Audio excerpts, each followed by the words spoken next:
को छोड़ देना। दो शब्द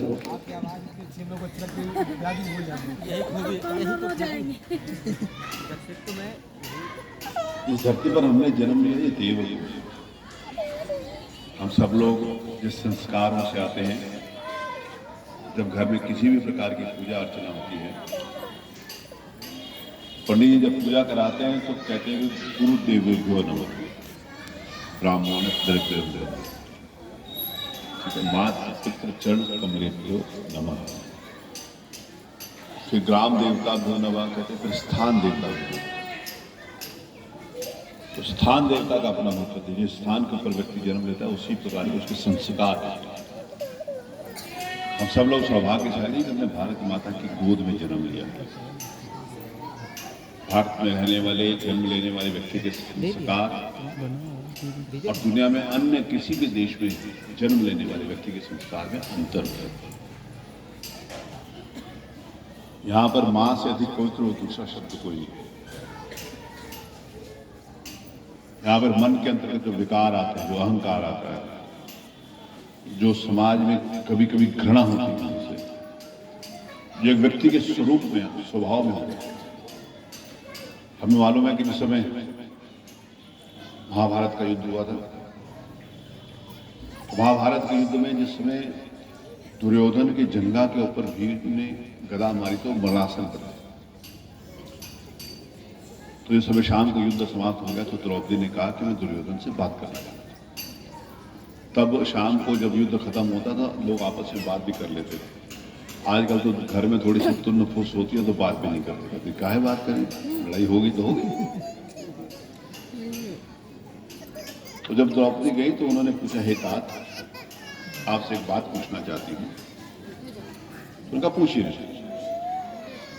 उन्होंने कहा, आप और पांडव, कौरव और पांडव, आपने एक ही परिवार में जन्म लिया, एक ही गुरु द्रोणाचार्य के गुरुकुल में जाके आपने शिक्षा ग्रहण की, एक ही भीष्म पितामह की गोदी में आप सब लोग बड़े पले। ऐसा भी नहीं था ना कि कोई दूसरे स्कूल में चला गया और सरकारी और कोई कॉन्वेंट स्कूल में चला गया, शिक्षा में अंतर हो गया। ऐसा भी नहीं था, सभी की शिक्षा। तो द्रौपदी ने पूछा कि आपको अंतर नहीं पता चला क्या कि धर्म क्या और अधर्म क्या? आप अधर्म के रास्ते पर चल दिए और हम लोग धर्म के रास्ते पर चल। तो कहां पर कमी रही?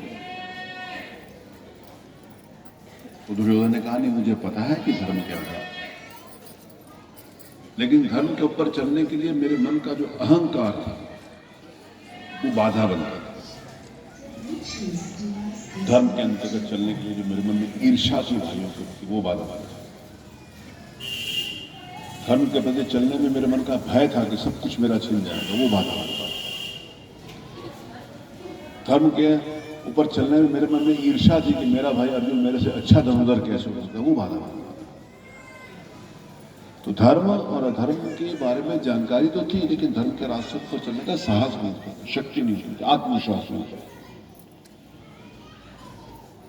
तो जो भारत माता की गोद में हम जन्म लेते हैं, जो ये कथाएं होती हैं, ये हमारे को आत्मविश्वास देती हैं, आत्मबल देती है कि हमारे मन में भय ना हो, हमारे मन में ईर्ष्या ना हो, हमारे मन में अहंकार ना हो, हमारे मन में स्नेह हो, हमारे मन में सहयोग हो, हमारे मन में समर्पण हो, हमको सबके साथ लेके चले।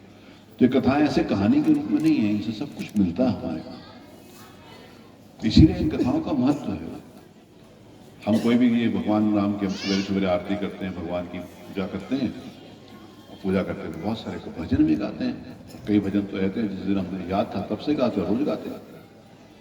और भगवान की कोई लीला देखने को मिले तो रोज देखते हैं, क्योंकि ये सत्य है। तो बहुत अच्छी पिक्चर लगी ना, एक बार देख लेते हैं तो दोबारा अगर कोई दोस्त कहता है कि चलो, तो कहते हैं यार देखने या नहीं जाएंगे। दोबारा अगर कोई ले भी जाए तो तीसरी बार तो पक्का नहीं जाएंगे, क्योंकि पता है कि ये सच नहीं है। अगर वो सच हो तो अच्छी पिक्चर भी आती है 100 बार देखते, 100 बार नहीं देखता। भगवान के चरणों में आते तो सत्यता यही है, तो 100 बार, 1000 बार, लाख बार भी वहां पर देखता है, तब भी उसको आनंद आता है।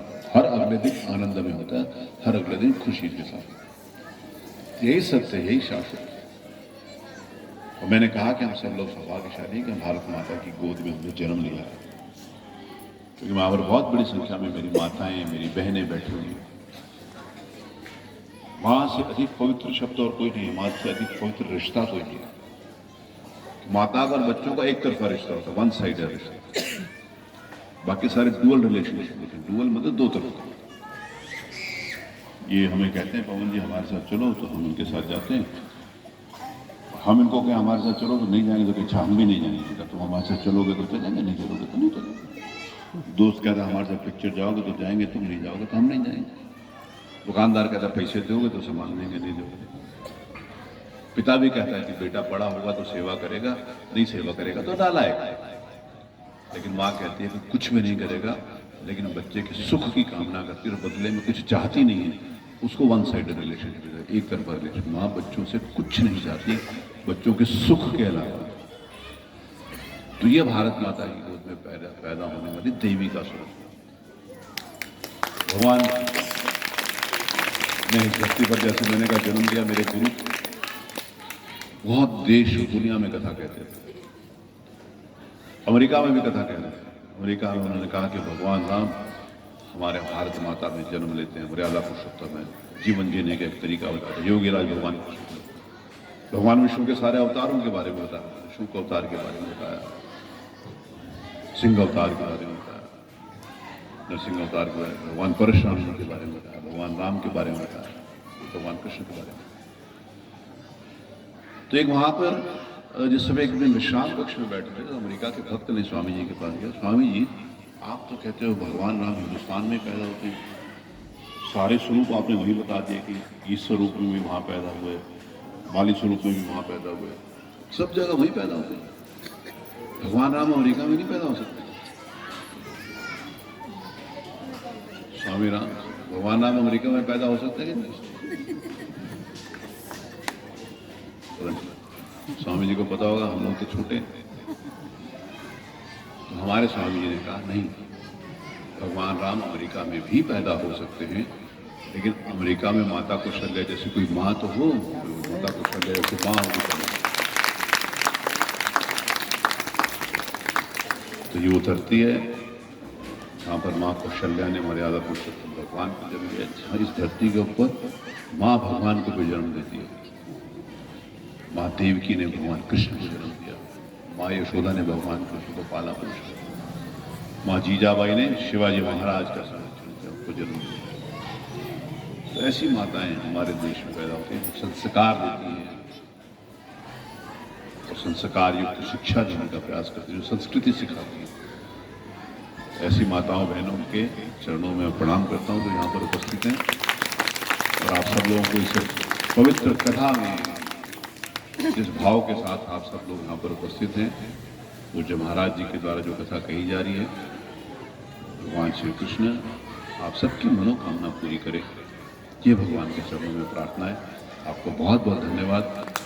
आने वाला जो अंग्रेजी का नववर्ष है, हम सब लोग तो कभी कभी कहते हैं कि हमारा नववर्ष तो चैत का शुरू होता है, लेकिन शुभकामनाएं तो कभी भी दी जा सकती है।